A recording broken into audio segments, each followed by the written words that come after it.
Hello, this is 6 Minute English from BBC Learning English. I'm Neil. And I'm Rob. It's great that you're here to keep me company, to spend time with me so I don't get lonely, because loneliness is the subject of this programme. It's good to be here, Neil. I think many of us have experienced loneliness at some point. Maybe you felt lonely because all your friends have gone out for dinner without you, or maybe you felt lonely just because you don't fit in somewhere. Yes, that's when we sometimes use the expression to feel lonely in a crowd. Well, we'll be exploring if this is a new idea or something humans have always experienced, and along the way we'll be teaching you some new vocabulary. But now I'm here to keep you company. How about a question for me? Of course. Well, one possibly lonely man is Mauro Morandi. He's lived alone on Budelli Island in Italy for many years. But how many years exactly? Is it A, 6 years, B, 31 years, or C, 44 years? 44 years would be tough, as would 31. So I'll go for 6 years. Okay, Rob, we'll find out later if that's right. Now, I'm sure we all want to be alone from time to escape the demands of our colleagues or the pressures of real life. But would we really want to be totally alone? Well, I certainly wouldn't. And research has found that prolonged social isolation is bad for us, particularly mentally. It's an interesting topic and one that the BBC Radio 4 programme Thinking Aloud has been exploring. Its guest, Faye Bound-Alberti, reader in history at the University of York, explained how loneliness is a relatively new emotional state. A state is a condition at a particular time.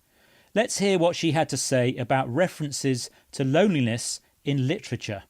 Well, novels are fascinating because there's a difference between novels in the 18th century when they first came into being and novels in the 19th century. In the 18th century, something like Robinson Crusoe, there's not a single reference to loneliness. By the 19th century, novels are full of lonely people, and that reflects those kinds of social changes. Give me some examples. What may count as an example?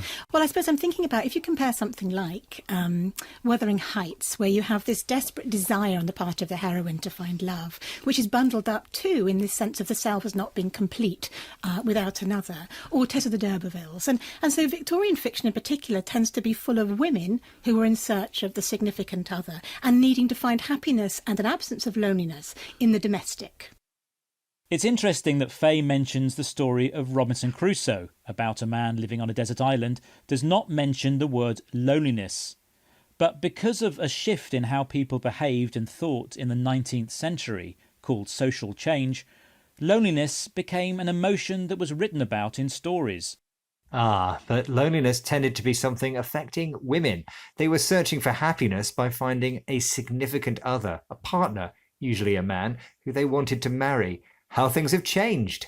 Yes. Now, Faye also went on to talk about how some female authors, like Virginia Woolf, looked for solitude, that's being alone, because that helped them be creative. Even today, being alone gives us headspace and time to think, as long as it doesn't last forever. Anyway, as we mentioned, we've probably all been lonely at some point, and Faye Bound-Alberti told the Thinking Aloud programme that loneliness can take many forms. Absolutely. I think that loneliness is something that affects all people, but at different times in their lives. And I would describe it in terms of pinch points. There are times when we change, when we get married, we become mothers, we get divorced. Anything that changes our life might put us under temporary loneliness. When it's a problem is when it becomes chronic. It seems that there are certain times in our lives when we might feel lonely, when we break up with a partner or have a baby and feel isolated, for example. These are moments that Faye describes as pinch points, times in your life when there are difficulties and things slow down or change.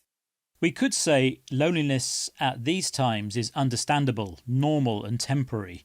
When it becomes a bigger issue, it's what Faye describes as chronic, so long-lasting. And loneliness isn't always obvious to other people, so it's good to check in with friends and family to see how they're feeling and to ask if they're okay. Of course, it would be difficult to check in on Mauro Morandi, who's been living on Budelli Island in Italy for many years, but how many years exactly? Well, I thought 6 years. Was I right? I'm afraid not. It's actually been 31 years. He told National Geographic magazine, "I'm sort of in prison here, but it's a prison that I chose for myself." So I'm guessing he's got used to his own company. I certainly couldn't live alone for that long. I'd be too lonely. I need company, Rob. Yeah, me too, Neil. And loneliness is what we've been discussing in this programme. Here's a recap of some of the vocabulary we've mentioned. Firstly, to keep someone company is to spend time with someone so they don't get lonely. Social change is a shift in how people behave and think. A significant other is an informal way of describing a partner. Solitude describes being alone. When talking about life, pinch points are times where there are difficulties and things slow down or change. And chronic describes a health condition that is long-lasting. And that's all we have time for in this programme. But remember, you can find more useful vocabulary, trending topics and help with your language learning here at BBC Learning English. We also have an app that you can download for free from the app stores. And of course, we are all over social media. Bye for now. Bye bye. 我认为英文口说需要大量练习才